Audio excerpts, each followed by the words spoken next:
10 தொகுதிகளை அள்ளிய தேமுதிக. திமுக கூட்டணியில் தேமுதிகவிற்கு 10 தொகுதிகளை ஒதுக்கிய திமுக. மக்கள் மத்தியில் தேமுதிகவின் செல்வாக்கை உணர்ந்த ஸ்டாலின் தேமுதிகவிற்கு மிகப்பெரிய அங்கீகாரத்தை வழங்கியுள்ளார். தொகுதி பங்கீட்டுக்கு விஜயபிரபாகரன் மற்றும் சுதிஷ் வந்தனர். தொகுதி பங்கீட்டுக்கு பின் செய்தியாளர்களிடம் பேசிய பிரேமலதா, இந்த கூட்டணி எங்கள் தொண்டர்கள் வரவேற்ற கூட்டணி.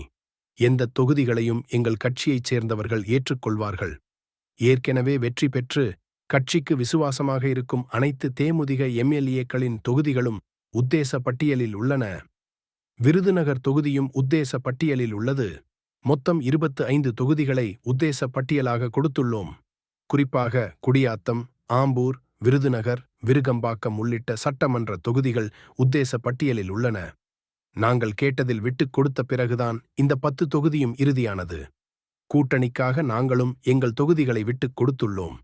கூட்டணி தர்மத்தோடு இந்த கூட்டணியில் போட்டியிடும் அனைத்து வேட்பாளர்களின் வெற்றிக்கு உழைப்போம் என்று பிரேமலதா விஜயகாந்த் கூறினார்.